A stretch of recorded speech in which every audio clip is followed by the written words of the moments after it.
Takayashiki Rua is not a normal girl. She's one of the hottest idols in Japan, the granddaughter of the chairman of the Teikan Group, the country's most powerful corporate giant. Her wealth and influence are beyond anything an ordinary person could even dream of. She's not just famous, she's a real-life princess, and this is the story of the one person unlucky enough to be trapped in her orbit. On the other hand, there's Suzuki Kazuma, a plain, gloomy guy who doesn't have friends, let alone a girlfriend. The textbook definition of a loner. If he had any defining trait at all, it's this. He happens to be childhood friends with Takayashiki Rua, and that single fact has shaped his entire miserable existence. Kazuma has spent his whole life as Rua's shadow. He doesn't want to be special like her. He just wants something painfully simple. Friends, maybe a girlfriend, a normal high school life. He once told Rua exactly how he felt. Her reply? That's where things get ugly. Are you stupid? You're just a gloomy loser. Know your place. Rua told him his only worth in this world is being her childhood friend, and that alone has used up all his life's fortune. Know your place, know your place, know your place. Those words echoed through his entire childhood like a prison sentence he could never escape. The words Rua had repeated to him since they were kids weighed on him like a curse. But even so, in the spring of his first year of high school, Kazuma couldn't stop longing for a normal life. Then his phone buzzed, a text from Rua, inviting him to karaoke with her and a girl named Aya-chan, a flashy gal he'd never even spoken to. But something inside him stirred. He thought this was finally his chance to change. Kazuma wanted to become a new person. He dressed up the best he could. He gathered his courage and walked into a hair salon for the first time. He picked out clothes, checked himself in the mirror, and for a brief moment actually believed things were about to be different. He opened the door to the karaoke room, and his entire world collapsed. The room exploded with laughter. Every single person was howling. They couldn't believe he actually showed up. They mocked his haircut, his jacket, the fact that he smelled like a hair salon. Rua stood there grinning while everyone roared around him. The humiliation was total, and Kazuma realized the devastating truth. This was never an invitation. It was a setup. Rua chased after him, still playing her twisted game. Come on, cry already. I bet 10,000 yen you'd end up bawling. She told him to struggle, to put on a show for her, because that's what he is to her. Entertainment. A slave. She said it right to his face without a shred of shame. But something in Kazuma's eyes had already changed. He didn't cry. He didn't beg. He looked at her and said the one thing she never expected to hear. I can't stand the thought that you're my childhood friend. The words hit like a truck, and in that moment, something between them shattered. Rua felt it too. The sound of a bond being destroyed permanently and completely. But was it really a bond, or was it just a chain? Kazuma said, "So, it's settled then," and turned his back on her. The room went silent. Rua stood frozen, mouth hanging open, unable to process what just happened. Her friends told her not to worry about him, but she wasn't listening. Someone called out, "Hey, wait a sec!" But Kazuma was already gone. He looked down at the karaoke table. It was cracked clean in half. Everyone freaked out. There's no way a normal person could break a table with his bare hands. They tried to rationalize it, saying it must have been cracked already. But deep down, they knew. Whatever just happened in that room wasn't normal. And in the corner, Rua sat trembling, whispering a single word. Never. Kazuma walked out into the street and felt something he'd never experienced before. For some reason, he felt completely refreshed. The world itself seemed to be glowing. He asked himself a question that should have been obvious years ago. Why was he letting her control him all this time? He'd much rather face high school alone than sell his soul to a beast wearing human skin. That's right, from now on, everything changes. But Rua wasn't about to let go that easily. She ran straight to her cousin Kurachi and her great-uncle, throwing a tantrum. She couldn't believe Kazu had never once opposed her until now. He actually said he was breaking off their friendship.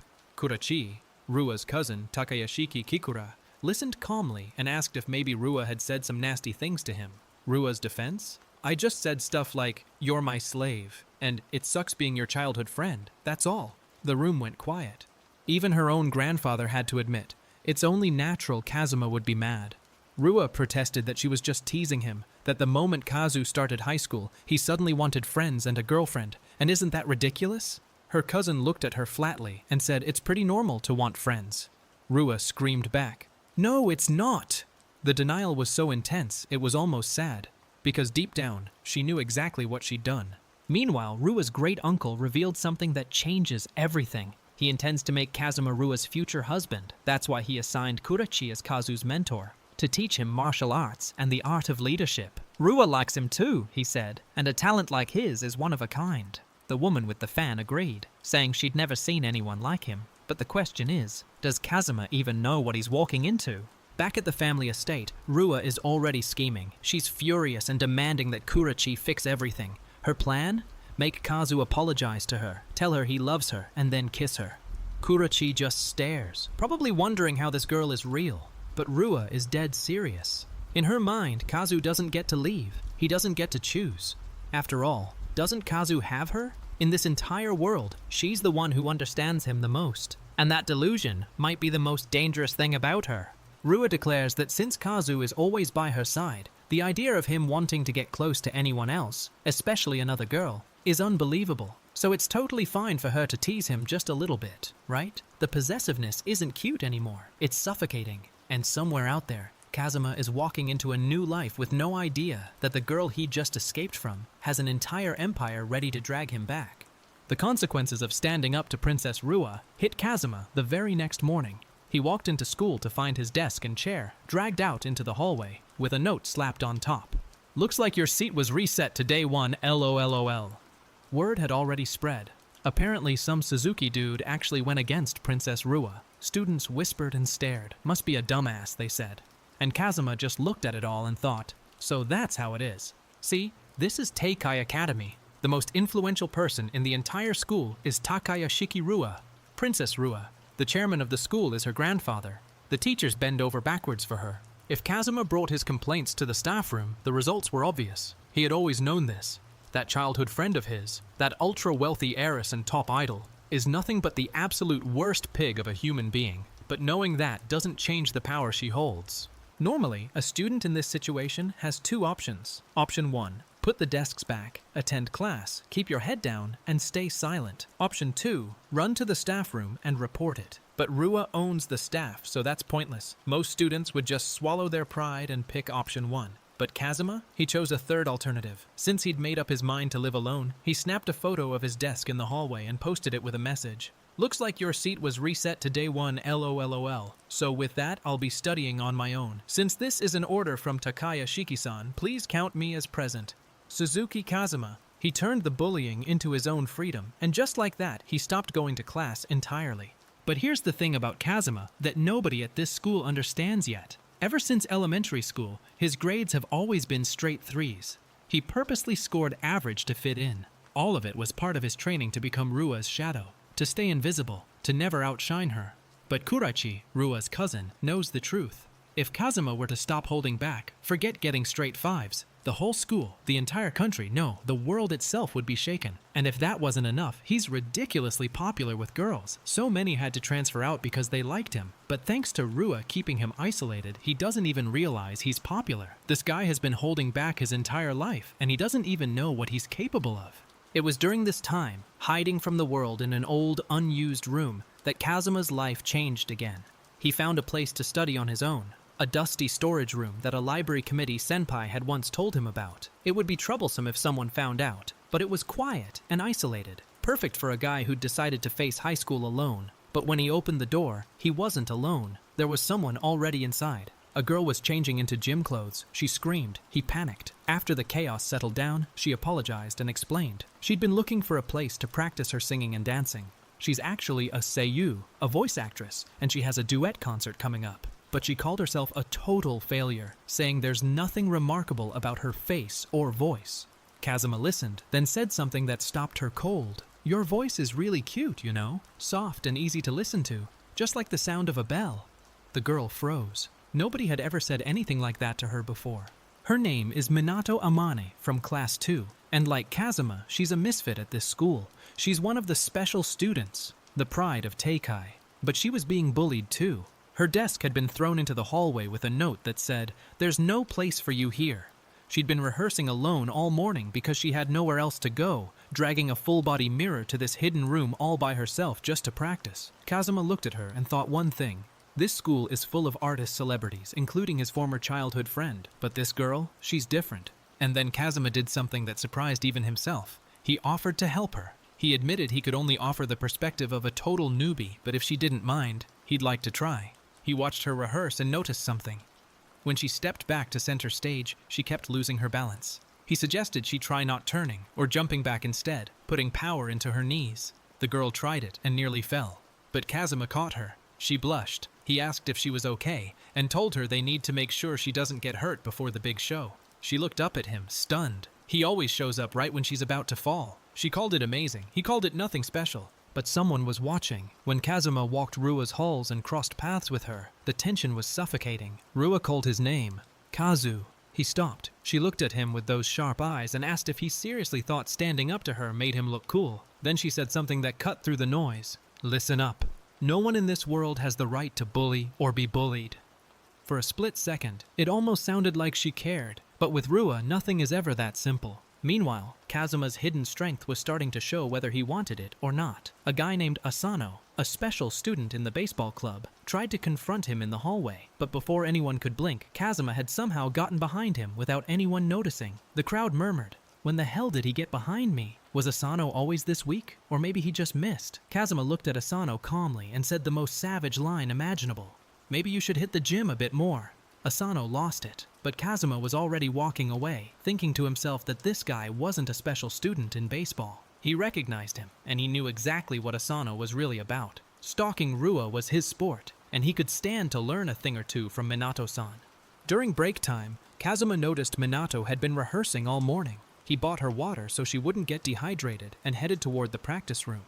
But before he could get there, a voice slammed through the hallway. "Hold it right there, Kazu!" He turned around. And there she was, the one person he was trying to leave behind, standing right in front of him again. Because Rua doesn't let go. She never lets go. And this story, where a boy seeking an ordinary life finds himself surrounded by extraordinary girls, is only just beginning. Rua found Kazuma in the hidden practice room, and she was furious. She spotted Minato, the girl she'd been paired with for a duet concert, and immediately launched into attack mode. "You forehead curtain weirdo, getting close to Kaz? A million years too soon. I bet you're ugly under those bangs." She told Minato to know her place. Minato stammered, trying to call out to Kazuma, but Rua's presence was suffocating. The princess had marked her territory, and everyone in the room felt it. But Kazuma didn't flinch. He looked Rua dead in the eyes and said the words that stopped her cold. "Why are you taking her side? You're my childhood friend. Why won't you ever take my side?" Kazuma's answer was devastating. "I stand by people who work hard. That sidekick trains like crazy every single day just to hold her own, so don't get in her way." Then the final blow. "Did you forget what I told you earlier? You and I aren't childhood friends anymore." Rua's face froze. For all her power, all her wealth, all her influence, she couldn't make him stay. After Rua stormed out, the dust settled, and Kazuma found himself alone with Minato again. She apologized, blaming herself for making Rua angry. But Kazuma told her she didn't need to apologize. In fact, she'd just given him a great idea. He called it the Amon Nyan dance operation. If they could poke at Rua's oversized pride just right, they could throw her completely off her game. Minato was confused, but Kazuma's eyes were already calculating. The rebellion against the top idol was about to begin. Kazuma started spending more time with Minato, and something unexpected happened. He actually started caring, not just about the plan, but about her. She explained that singing and dancing was never really her job. She's a voice actress, a seiyuu. The performance she'd been rehearsing was actually her acting practice. She was just Rua's support girl for the duet, and it wouldn't match well with Rua if she stood out. Kazuma asked her a simple question that hit harder than it should have. "And you're okay with that?" She didn't answer. He noticed she always slouched like a cat. Her choreography instructor yelled at her about it constantly, but instead of criticizing her, Kazuma had a completely different approach. Why not lean into it? He told her to do cat poses, meow meow, and then do it while she danced. It was silly, it was ridiculous, but it was also the spark of something brilliant, a way to turn her biggest weakness into her signature move. Minato opened up to Kazuma about her dreams. She looked so lively and bright when she talked about voice acting that he could feel how much she loved it. When she asked what he wanted to be, Kazuma went quiet. He admitted he doesn't have dreams or goals. All he ever thinks about is just being normal, not special, just someone ordinary he can be proud of. The irony was heartbreaking. A guy with world-shaking talent, and all he wants is to disappear into the crowd. But Kazuma wasn't just listening to Minato's problems, he was solving them. He recognized that she'd been surrounded by people who tore her down, whether in school or in showbiz. No wonder she'd lost her confidence. He told her that her voice was cute, that her dance was good enough to make it, and that she should trust him. Then he dropped the line that made her heart stop. "Minato-san, you're seriously cute. It'd be a waste to keep hiding your face. Would you consider lifting your bangs?" She could barely respond. That night, Kazuma went home and got to work. He realized Minato's neon dance, the cat-themed dance she'd been practicing, was the real deal. If people would just see it, it would spread on its own. What he needed to do was help make that happen. He sat at his computer, recorded a video of her practice, and posted it online with a simple message. "This video's great. Give it a watch, and if you like it, please share it." He hit send and waited. It worked beyond anything either of them could have imagined. The video went super viral. Minato's neon dance exploded across social media, trending everywhere. Students at school started swarming Amane in the hallways. "I saw your event video. Those cat ears look so good on you. When you lifted your bangs, you looked so cute." True brilliance can't hide, and in the age of SNS, it only spreads further. Kazuma watched from a distance, quietly happy for her. The girl who thought she was a failure was becoming a star. But Kazuma knew this was only half the battle. Thinking back, the match was already decided the moment it began. Rua, jealous of the lowly girl who went viral with cat ears, had stepped into Minato's arena, the field where Minato shines the most. Rua was doing exactly what Kazuma predicted because he knows how her brain works. They were childhood friends after all. That twitch at the corner of her lips, the way she tries to hold back her frustration, he could read her like a book. Now everything was in place. Let the rebellion against the top idol begin. Meanwhile, another girl entered Kazuma's orbit. Hiragi Ayaka, the flashy gal from Rua's original karaoke trap, was sitting in class clutching a book she clearly loved. She seemed like she was dying to read it. Kazuma noticed and called out to her. "Hey, Hiragi." She looked up, surprised. Nobody ever talked to her like a normal person. And across the school, Asano, the baseball club guy, was discovering that Ayaka was already dating a college guy. She shut him down cold, saying she's not interested in guys with no car or cash. But then she held up a designer bag and asked if he even knew what it was. This girl was playing an entirely different game. And then there's the scene that changed everything for Minato. Rua had discovered their practice room and refused to breathe the same air as that nobody. She demanded the manager move Minato somewhere else. Kazuma gritted his teeth. That pig. But he adapted. If Rua was going to take their space, fine. At least they wouldn't be interrupted anymore. He moved their practice to a new location and told Amane the truth. He'd watched her practice every day. She'd improved dramatically, and showtime was coming soon. Just do it like she always does. Be confident. He believed in her. Rua was not about to be outdone. She declared that the Sunday event would be a cat ear showdown. She'd make sure everyone knows who's the real cutest and most popular idol. Kazuma saw it coming from a mile away. He knew she'd go there. And now, all that was left was for Rua to take the bait. On cue, Amane came running in with excitement. Someone she didn't even know told her they were coming to the event. Rua's been aggressively promoting her side too, and lots of Teikai students would be showing up. Amane was so happy she was almost in tears. Kazuma smiled. The trap was set. The footsteps on the stairs were already echoing. Whatever happens at that Sunday event is going to change everything. And Rua has no idea she's walking right into it. Kazuma decided it was time to take a step toward the normal life he always wanted, by getting a part-time job. Working hard, earning his own money through his own efforts. It felt noble. It felt real. But this was his first job, and he wasn't sure what suited him best. Then he spotted an ad. A maid and butler cafe with great pay. Come to think of it, back in middle school, Rua had forced him to live and work at her family estate.